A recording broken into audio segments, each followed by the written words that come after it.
Welcome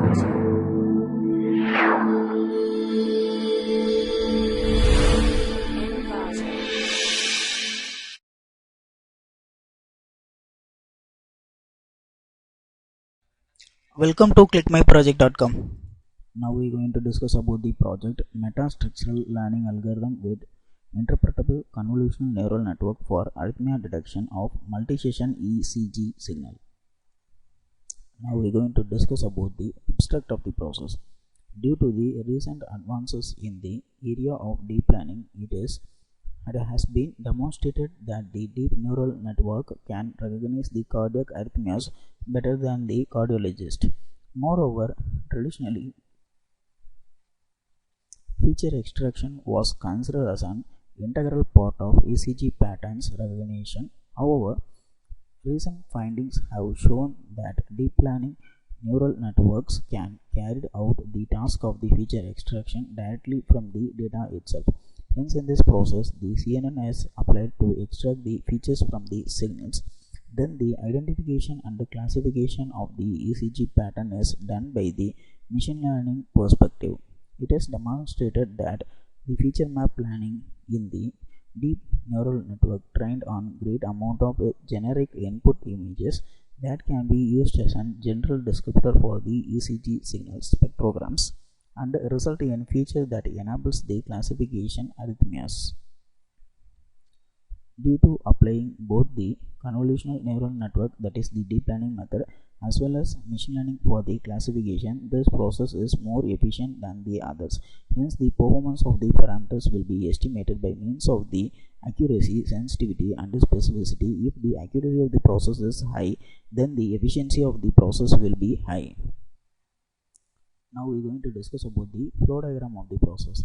This is the overall working flow of this process. The module consists in this project as input signal, pre-processing, feature extraction, feature matching, then finally performance estimation. At first, the input signal is taken from the dataset. The dataset consists both the arrhythmia dataset as well as the normal signal. After getting any one signal from the dataset, we just move to the pre-processing. So in this pre-processing, we have two kinds of pre-processing techniques there. One is filtering, then the another one is normalization. In this filtering stage, if the noise is present in the signal, it will be removed by means of the filtering method. Then the normalization is carried out. If the signal length and peaks will be the high, means it will be normalized by means of the normalization. After getting the clean output from the pre-processing, we just move to the feature extraction. So in this feature extraction, we are going to take the test feature from the test sample.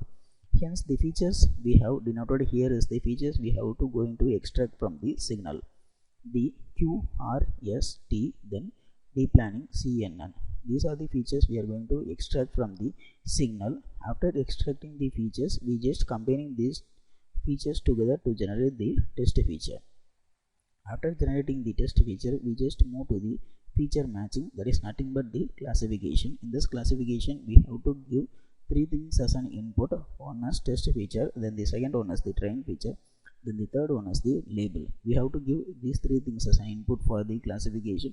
Here we are using the machine learning classifier to classify whether this signal is normal or abnormal. So if the classification was done, we just move to the last stage of the project, that is the performance estimation. In this performance estimation, we are extracting the performance by means of three parameters named as accuracy, sensitivity and specificity. By using these three parameters, we can justify our process is efficient or not.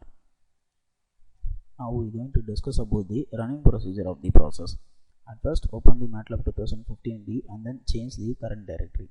If you want to execute the process, just right click in the main_gui.m and select the option run. Once you selected the option run, the user interface will be open. In that user interface, you can see the several push buttons in the right hand side for the controlling actions, then the several axes and table in the left side for the display purpose. First of all, we have to click the button input signal.